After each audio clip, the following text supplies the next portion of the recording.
Hello universe! It's the time of the month when my gastos is real.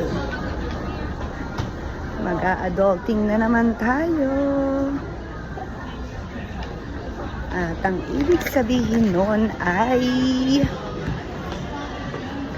magbabayad tayo ng bills here. Yan. This month ang talagang pinakamagastos kong month. Wow, ulit tayo ng number here.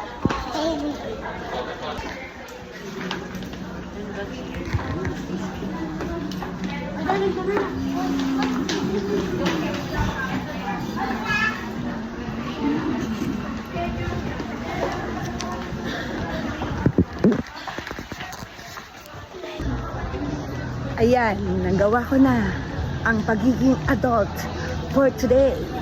Pwede na tayong mag-ramen. Tara, let's! Ayun na nga, habang naghihintay tayo ng order ko na ramen, isa sa reason kung bakit ako nag-decide mag-ramen today kasi I celebrate small win.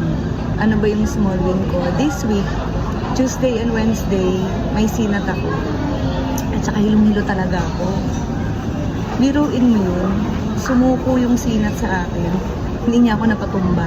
Siya yung tumumba. Sumuko sila. Kaya nung may natanong sa akin kung kumusta na yung pakiramdam ko, kung masama pa rin daw yung pakiramdam ko, ang sabi ko, ako na lang ang masama.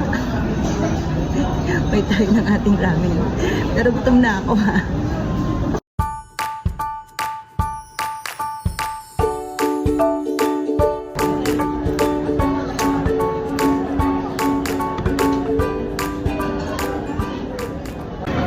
Okay, alam niyo na, ang drill, after mag-ramen ni Aya, coffee time na. Hindi pwedeng mawala yon. At I chose to have my coffee here sa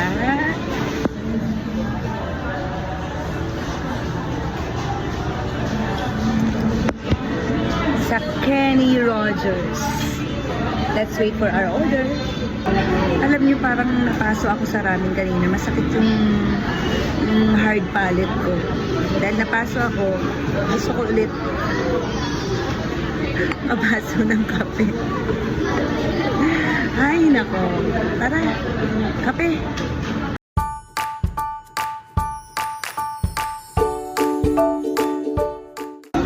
Ayun, na-survive natin ang unang week ng January. Kaya, let's celebrate those kinds of little wins. Na-survive ko yung one week, first week ng January. Kahit 2 araw ko may sinat at hilong-hilo ako. Umiikot yung mundo ko, Go pa rin. Work pa rin. Work. Para sa bayan. Para sa mga scholar ng bayan.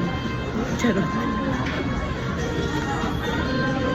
Then after this, I have to go kasi medyo dumi-dumi na.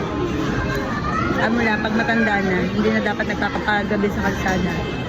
Pero, ayun, just like that.